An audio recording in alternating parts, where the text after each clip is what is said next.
Olá, aluno!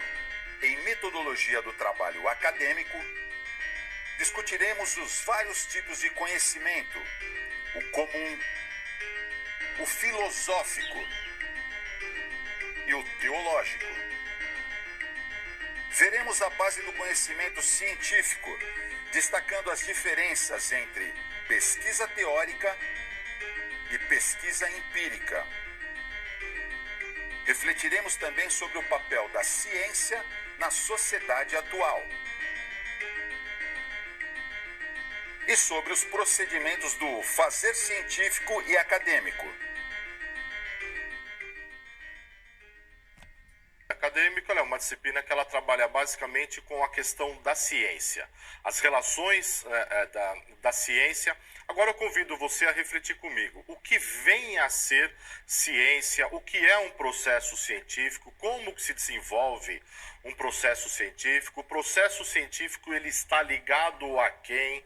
Qualquer tipo de pessoa pode fazer um processo científico ou desenvolver um processo científico? Então, como você vê logo aqui no livro, provavelmente você, universitário, pode imaginar que a ciência sempre foi alguma coisa relacionada somente às universidades, ou que seja, né, um fenômeno recente, um fenômeno da atualidade. Muito bem, pensar em ciência é pensar alguma coisa que se desenvolve a partir da curiosidade, a partir da dúvida. Eu tenho uma dúvida, eu quero conhecer um pouco mais sobre aquele assunto, então eu vou buscar informações acerca daquele assunto. E o processo científico, ele começou há muito tempo atrás, dos nossos tempos da atualidade, com dois objetivos principais. O primeiro, de preparar os jovens, privilegiando áreas como gramática, lógica, geometria, música e astronomia, e preparar o exercício de algumas profissões, a exemplo da teologia, da medicina e da advocacia, até então entendidas como profissões nobres, notadamente essas últimas que eu disse. Por que dessas áreas? Por que essas áreas elas foram destacadas? Porque são áreas que elas trabalham com a razão, elas trabalham com o pensamento, elas trabalham com a reflexão, são áreas que trabalham com argumentação, com poder de persuasão. E para isso eu preciso de um processo reflexivo, e esse processo reflexivo ele precisa ser também sistematizado. Então, o valor da razão, o uso da competência intelectual foi então impregnado nas universidades, e diferentes universidades começaram então a se destacar para um processo de desenvolvimento científico.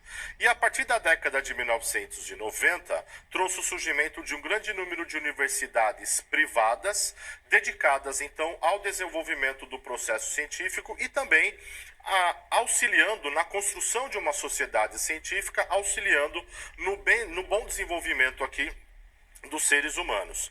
Nos dias de hoje, a vida universitária moderna está totalmente ligada à ciência e ao desenvolvimento científico. E as universidades atuais são centros de produção e transmissão de conhecimento, portanto, de ciência. Então, a ciência ela está sendo efetuada onde? Nas universidades ou nos centros universitários ou nos grandes centros onde a gente tenha o uso da razão, o uso da experimentação, o uso do pensamento, o uso do saber fazer ciência, que é alguma coisa bastante diferente. Agora vamos entrar então no nosso primeiro tópico: conhecimento comum, conhecimento teológico e conhecimento filosófico. Fazer ciência é produzir conhecimento.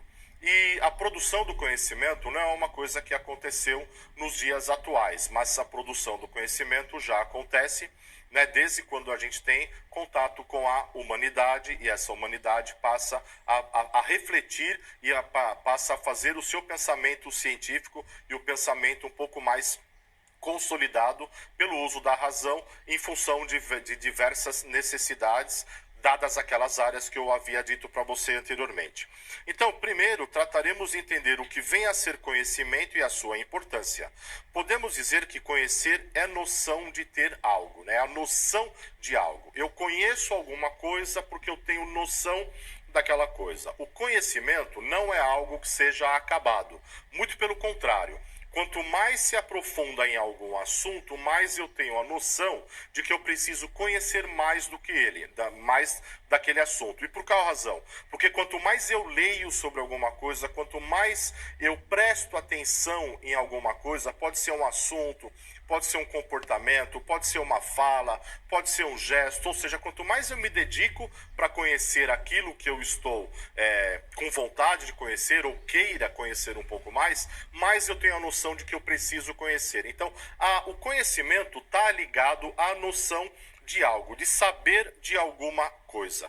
E o conhecimento, ele começa a ser obtido a partir da leitura, da convivência com amigos, da convivência com amigos da escola, com amigos do trabalho, grupos sociais. O seio familiar também é um centro de produção de conhecimento, porque em cada ambiente que nós estivermos, esses ambientes nos trazem reflexões diferentes, esses ambientes nos trazem comportamentos diferentes, nos trazem informações diferentes. E o conjunto maior de informações que eu puder buscar, ele vai me ajudar no desenvolvimento, então, do meu conhecimento. Inicialmente, não vamos falar em conhecimento científico sistematizado, mas vamos começar a tratar do conhecimento, o conhecimento solto mesmo, né? Aquele que a gente vai chamar de senso comum, ou de conhecimento comum, ou de conhecimento vulgar, como alguns queiram. Então, ficamos com uma dúvida aqui inicialmente. Qual a diferença entre a fala de um cientista que afirma que a temperatura da Terra vem aumentando de forma sistemática e a fala de um indivíduo que, independentemente de ter ou não formação acadêmica, discorda do aquecimento global? Eu te fiz uma pergunta aqui. E toda vez que nós temos uma pergunta, essa pergunta nos leva a algum tipo de reflexão. Vamos ver uma outra pergunta aqui também? Qual a diferença entre a busca de respostas para a origem do mundo e a busca de respostas para a finalidade da vida humana? Percebe essa pergunta? Eu volto a ela. Qual a diferença entre a busca de respostas para a origem do mundo e a busca de respostas para a finalidade da vida humana? Você já parou para pensar sobre esse assunto? Já parou para pensar sobre esse aspecto? Se você não parou para pensar ainda, pense aí muito rapidamente e tenta refletir sobre algum tipo de resposta que você daria a essa pergunta que eu acabei de lhe fazer. Vamos entre atribuir a existência do mundo a um ser superior, criador e onipresente, e entender que o mundo se constitui a partir de uma sucessão de improváveis eventos. Então veja, eu trouxe para vocês fechadas, respostas acertadas, respostas que podem ser colocadas como únicas, mas existem aquelas respostas das quais eu acredito. Então o conhecimento, ele começa inicialmente pela curiosidade, ele passa ali por uma questão de crença, ele vai passar por uma questão de valorização dessa crença, ou de que forma que eu valorizo aquela crença ou aquela informação que eu tenho, de que forma que eu valorizo aquela curiosidade que eu também tenha, para que depois eu diga, não, a resposta certa é essa daqui. E quando eu disser que a resposta certa é essa daqui, eu estou na fase do argumento, eu estou na fase, então, do positivismo. Eu já estou na fase, então, de dizer a afirmativa ela é correta ou a resposta ela é correta por tais circunstâncias ou por tais motivos. Aí eu já estou na parte da argumentação. E um dos primeiros tipos de conhecimento, né, que nós temos é o conhecimento chamado de conhecimento comum. E o conhecimento comum, ele é elaborado a partir das nossas próprias opiniões e daquilo que os nossos sentimentos e os nossos sentidos conseguem captar, não estando sujeito a qualquer tipo de crítica ou de verificação. O conhecimento comum, ele é também chamado de senso comum ou conhecimento vulgar. É aquele que não é verificável, é aquele que eu não consigo, porque ele parte da crença, ele parte daquilo que eu acredito, ele parte daquilo que eu vejo o mundo acontecer. E aqui eu chamo você para uma observação.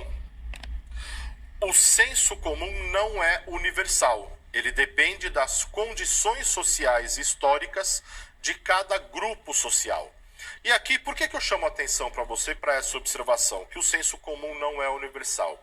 O senso comum, ele é efetuado a partir do momento em que eu estou inserido em algum meio. Então você tem aqui, né, no nosso livro, você tem uma figura. O que essa figura te remete? Ela te remete a um tipo de sociedade, que pode ser uma sociedade diferente daquela em que você vive, pode ser uma sociedade diferente daquela que eu vivo também. E as crenças, os juízos, os valores dessas sociedades, elas são diferentes. E por qual razão? Porque elas estão inseridas em grupos sociais diferentes, elas estão inseridas em locais diferentes, elas têm hábitos, costumes, valores que sejam diferentes, ou a linguagem dessas pessoas são diferentes, portanto, a sua crença também é diferente. Daí que o senso comum ele é superficial, é aquele conhecimento raso, é aquele conhecimento que não está impregnado de argumentação científica, porque não tem base científica, mas é aquele conhecimento vago, raso que a gente tem sobre as coisas. Então vamos ver mais sobre o senso comum. Pode-se dizer que o senso comum não pretende ensinar nada, ele apenas quer persuadir. Então, o senso comum não é um critério de ensinamento. O senso comum, ele não procura fazer com que as pessoas conheçam mais sobre determinado assunto a partir do ensinar. Mas o senso comum, ele faz com que as pessoas conheçam mais das coisas a partir da repetição de atos, da repetição de cultura e da repetição de conceitos. E aí que o senso comum, ele parte do princípio da máxima de eu acho que. Eu não sei que, mas eu acho que. E aqui nesse quadro eu mostro para você as principais características do conhecimento comum e as respectivas formas da sua apresentação. Então, as características do senso comum, ele é valorativo e sensitivo, porque ele está baseado em crenças, valores, emoções, hábitos. Ele é reflexivo, não conclusivo, não pode ser tomado como verdadeiro, nem representa formulações gerais, por isso que ele não pode ser ensinado, a não ser que seja pela própria repetição. Ele é assistemático, visa a repetição de experiências, mas não a sistematização de ideias no que concerne a validá-las. E assim por diante. Ele é verificável e qualitativo, ele é falível e inexato, e ele é superficial. Conforma-se com a aparência, com aquilo que se pode comprovar, simplesmente estando junto das coisas. Porque eu vi, porque eu senti, porque disseram, porque todo mundo diz. Essas são as palavras mágicas que são utilizadas no senso comum. E agora, caro aluno, vou passar a você a nossa primeira interatividade da aula.